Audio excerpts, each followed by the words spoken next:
Vamos a ver algunas tareas automatizadas con recursividad que nos van a ayudar a desarrollar esa destreza que necesitamos para, dada una tarea, pensarla o diseñarla, eh, la automatización de la misma en forma recursiva. Hay que tener en claro que los pasos, ¿cierto? Lo primero, como cualquier cosa que quiera automatizar, tener en claro bien la definición exacta del problema. Como era el caso del video anterior, donde vimos que tenemos ya la definición está hecha recursivamente, eso sería lo ideal, no siempre va a ser así. Después hay que determinar cuál es el caso base, lo vamos a ver en los ejemplos que veamos. Bien, en qué caso no hay recursividad, la función, en qué caso la función no se va a llamar a sí misma porque tengo un resultado. Y después, bueno, viene la parte más, que generalmente cuesta más tiempo establecer las conexiones, por así decirlo, para resolver el caso general en términos de llamadas recursivas. Y para eso vamos a ver un ejemplo de cómo sería pasar un número de decimal a binario, pero hacerlo en forma recursiva. Y para los primeros ejemplos vamos a partir directamente teniendo el algoritmo recursivo. En realidad esto es lo que debemos desarrollar, pero vemos cómo se encuentran las soluciones. Eso nos ayuda un poquito después a encontrar nosotros mismos las soluciones. Bien, fíjense, acá está el código. Es una función recursiva desBin, porque acá se llama a sí misma. Llama con un problema menor porque recibe D, un número en decimal, y se invoca a sí misma con D dividido 2, o sea que se va a ir achicando el problema, una de las condiciones. En algún momento dice si lo que recibe D es igual a 1, si voy dividiendo por 2, o sea, tengo garantizado que va a salir. Y analicemos esto un poco, recuerden que esto es obtener el resto, D porcentaje 2 es el resto de D dividido 2. Por supuesto que lo primero, tener en clara la definición del problema. Ahí vemos, para pasar un número de decimal a binario lo tengo que ir dividiendo por 2 sucesivamente. A los resultados que voy obteniendo los sigo dividiendo por 2 y después el número binario lo voy a armar con todos los restos que fui obteniendo en cada división, pero el último dígito, el último resto que obtuve, por supuesto que si divido por 2 siempre el resto va a ser 0 o 1. El último resto que obtuve va a pasar a ser el dígito más significativo del número binario. ¿Bien? Bueno, entonces, vamos a corrernos un poco acá, así no molestamos. Bien, partamos del dígito, se recibe D igual a 12, y acá está la primera llamada, que es la primera llamada recursiva que tiene. D es igual a 12, D es igual a 1, no, falso. Entonces viene acá, D tampoco es 0, así que viene acá. B es igual a D el porcentaje de dividir por 2, o sea, 12 dividido 2 es este primer resto que estoy obteniendo. Este 0 es el primer resto que estoy obteniendo. El resto de dividir por 2. Más, y después viene la llamada recursiva multiplicada por 10. Acá está la llamada recursiva de lo que recibo dividido 2. Si recibí 12, ahora la llamada recursiva va a ser con un 6. Y a lo que me devuelva esto lo voy a multiplicar por 10. Esa es la forma que está acá descrita la llamada recursiva. Bien, entonces queda pendiente el sumar el 0 y el multiplicar por 10 y ahora viene la llamada de desbin con un 6. O sea, ahora analicemos, digamos, lo que sería esta llamada. Entra el D con un 6.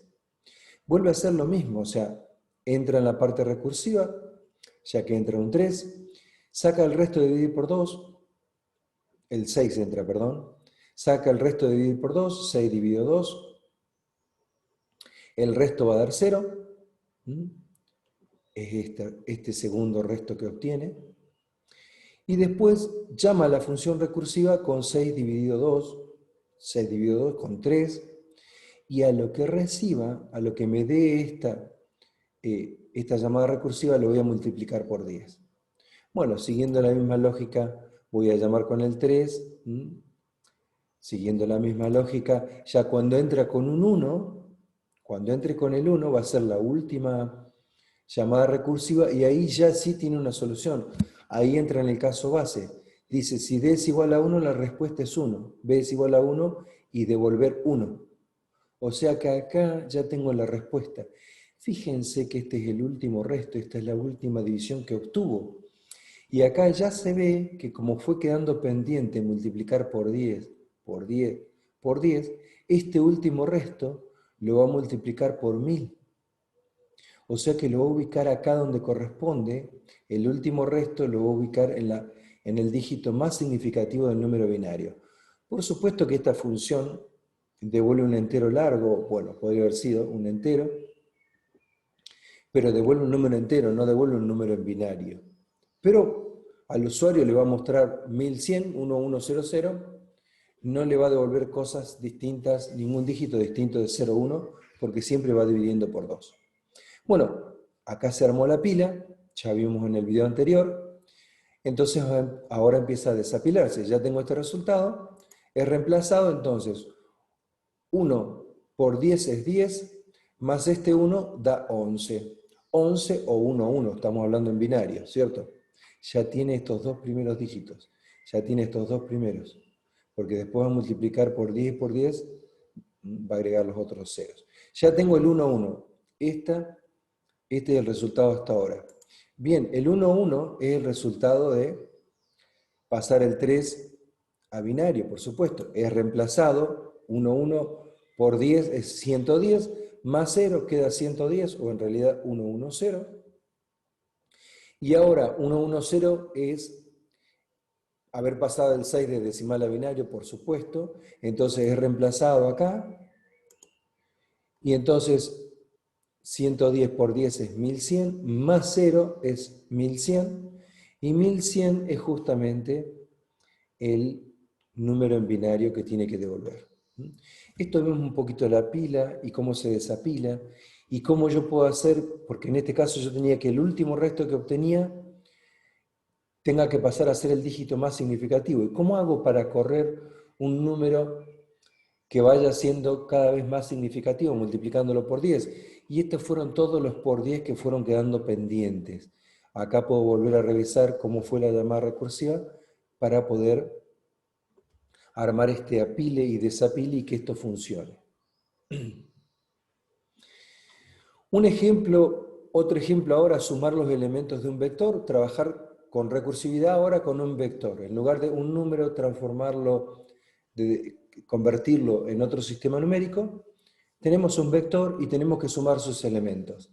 Es parecido al de sumar los dígitos de un número, las cifras de un número, pero bueno, como para tener un ejemplo, ¿cuál es el caso base? Recibo un solo elemento. Si recibo un solo elemento, la suma de los elementos del vector es ese elemento. Si recibo un solo elemento en la posición 0, la respuesta es ese elemento.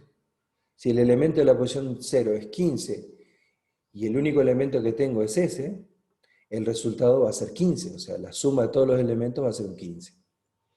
Y si no, si tengo más de un elemento, fíjense, K representa la cantidad de elementos.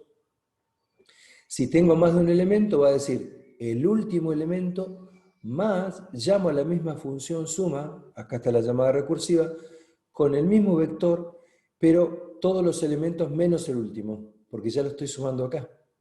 Y va a quedar, ¿cierto?, esto pendiente, se va a armar toda la pila con todas las cuestiones pendientes.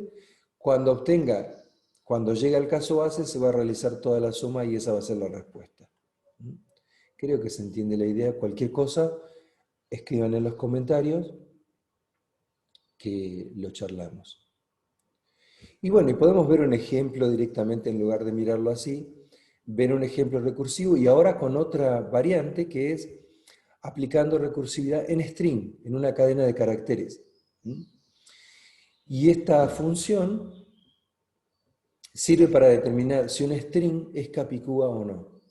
Recuerden que un string es una cadena de caracteres, La puedo representar así, la voy a manejar con aritmética de punteros. Capic es teóricamente la función recursiva, capicúa, que devolverá 0 o 1 dependiendo si el número es o no capicúa. Bueno, declaramos esta variable que va a ser en realidad una variable lógica, que va a ser 0 o 1 probablemente. Declaramos un string de 255 elementos. Vamos a utilizar la librería string.h. Le decimos al usuario que ingrese un string, lo leemos al string y llamamos a la función capicúa con el string que ingresó el usuario. Si esa función lo que devuelve es verdadero, pongo el string es capicúa en la pantalla, le muestro, y si no, el string no es capicúa. El programa principal, main, es muy simple. Toda la salsa está en capicúa, que tampoco, fíjense, no es tan compleja. La base es, la base está acá en la llamada recursiva, ¿no? La llamada recursiva es, si recibo un string con tamaño mayor a 1, o sea, si recibo un string de 2 elementos o más, de hecho, esto, fíjense que considera que si ustedes envían un string con un solo elemento, lo considera capicúa. Si envían un string, una sola letra, lo considera capicúa. Si no, si el string, esta función string_len me da el tamaño del vector del arreglo de caracteres, o sea, la cantidad de caracteres que tiene, es una función que pertenece a string.h, la estoy utilizando para determinar el tamaño, la cantidad de caracteres del array, del arreglo de caracteres. Y fíjense lo que hace, compara si el elemento de la posición 0, el elemento inicial, es igual al último elemento, que es el concepto de capicúa, ¿no? Lo que utiliza es, si el primero es igual al último, después me fijo si el segundo es igual al anteúltimo, si el tercero es igual al antepenúltimo y así. Y voy a ir achicando el string comparando el primero con el último. Si llego al final, se me termina el string, es capicúa. Si en algún momento son distintos, no es capicúa. El elemento de la primera posición es distinto al último, no es capicúa. Entonces, compara el primer carácter con el último. Esto de string_len me da la cantidad de caracteres menos 1 porque es parte de la posición 0. Si son iguales, hace la llamada recursiva. Si no son iguales, ya devuelve respuesta igual a 0. Listo, o sea, no es capicúa. 0 se entiende en C como falso. Y fíjense el truquito, que acá hace un truco y después llama a la función recursiva, pero con la dirección del primer elemento, no del elemento 0, del elemento siguiente. Dijimos, comparo el primero con el último, si son iguales, comparo el segundo con el anteúltimo. Eso del segundo es el elemento de la posición 1, 0, 1. O sea que acá le pasa la dirección, o sea, achicó la cadena desde el inicio, pasa la dirección del primer elemento, del segundo elemento, 0, 1, el elemento de la posición 1. Y acá, en la línea anterior, lo que hizo es poner el fin de carácter al último elemento del vector. O sea, el último elemento había una letra cualquiera que sea, la destruye, le pone la cadena, acá terminó la cadena. ¿Qué quiere decir esto? Lo que está haciendo acá es que cuando llame acá a capic, ese 1 va a ser el mismo vector que recibió, pero en lugar desde la posición 0, de la posición 1, y en lugar de hasta el último elemento, recibe hasta el último elemento menos 1, porque acá en la línea anterior le puso en la última posición un carácter de fin de cadena. O sea, achicó de los dos lados de la cadena. Y vuelve a llamar con S1. Cuando entre S1 acá, la próxima vez va a entrar la misma cadena, pero sin el primer ni el último elemento. Esa es la idea. Todo muy lindo, pero vamos a ver si anda. Ahí lo ejecutamos. Y ponemos un string. Vamos a poner un string simple. No es capicúa, obviamente. Me dice entra simple. El string no es capicúa, obviamente simple no es un string capicúa. Ahora vamos a ejecutarlo con algo que sí sea capicúa. Ponemos, no sé si se verá, ahí vamos a agrandar un poquito esta letra. Ponemos simple y ahí le mandamos el PMIS, si no me equivoqué, ahí quedó capicúa. Simple, ahí está capicúa, así que ahora me debería dar que sí es capicúa. Y me dice el string es capicúa. Funciona. Y fíjense, no lo habíamos dicho, ahora lo analizamos, que como pusimos algo para debugging, pusimos un printf dentro de la función, me fue mostrando lo que entró en cada paso en la función.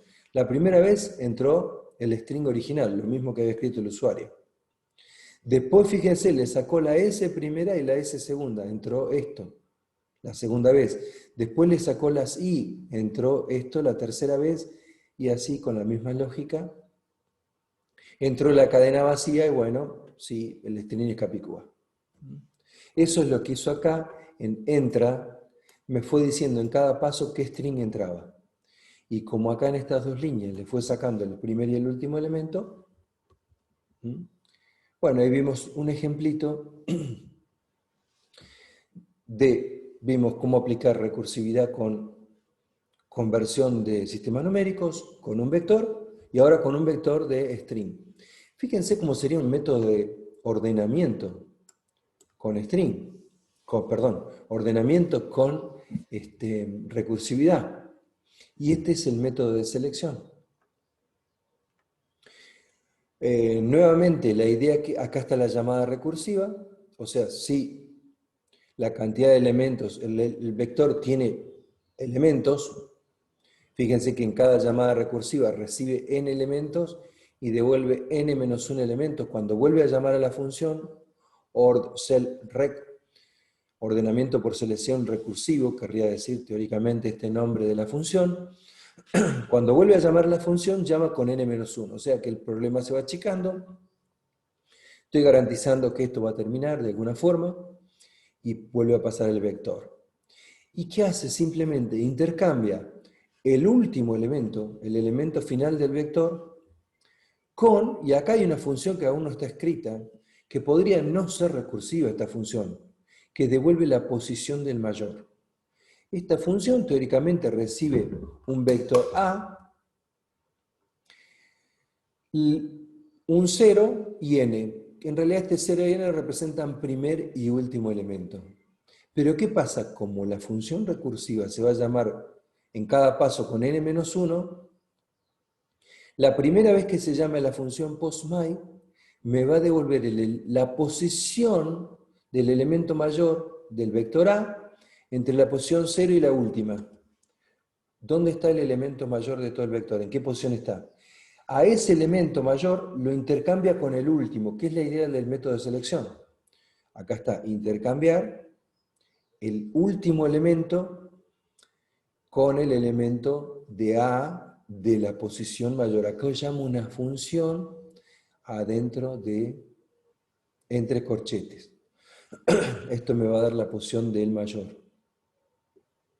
En la próxima llamada ya quedó ubicado en la última posición el mayor. Entonces llama al mismo vector, pero ahora desde 0 a n-1. Ya el mayor está ubicado al final. Ahora me preocupa entre 0 y n-1. Después entre 0 y n-2, etc. Y siempre va a ir intercambiando el elemento de la posición n, el último elemento, pero n se va a ir achicando, el último elemento del vector que recibe con el elemento de la posición del mayor del resto del vector. Ese intercambio va a ser. Cualquier duda, por favor, en comentarios y lo charlamos o me escriben un mail. Bien, veremos cómo sería un último ejemplito de recursividad, que es cómo sería la búsqueda binaria hecha en forma recursiva.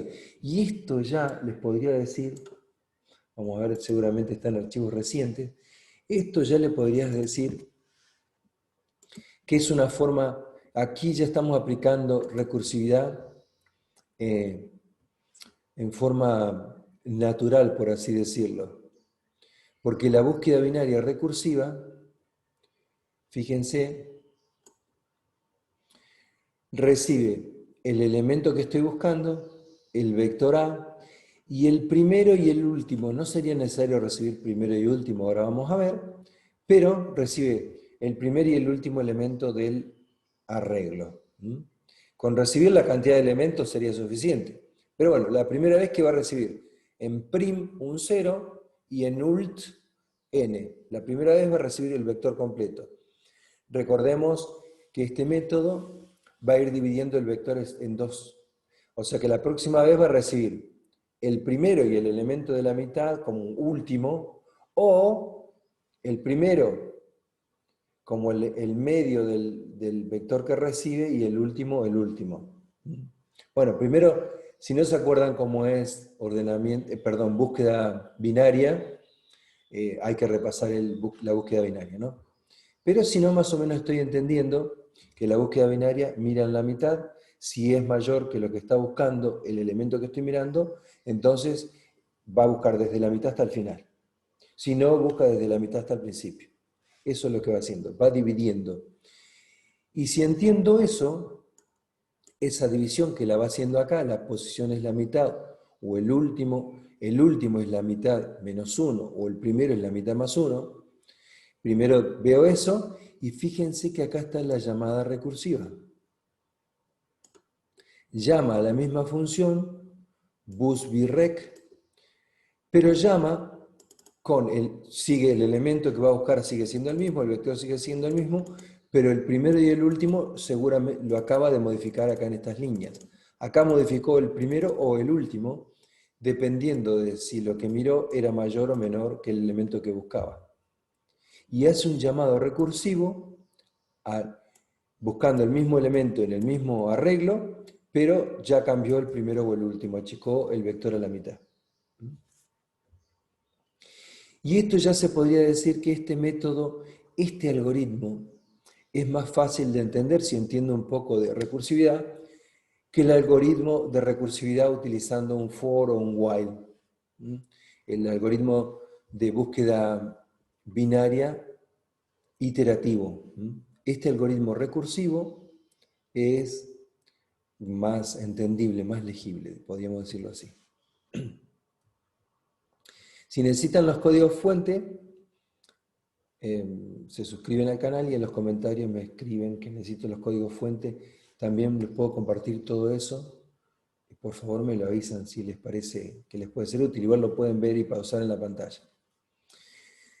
Detalles que nos quedaron, no se los voy a leer porque lo tienen ahí, lo leen ustedes tranquilamente, no creo que haya nada que requiera explicación. Y bueno, espero que les haya sido útil.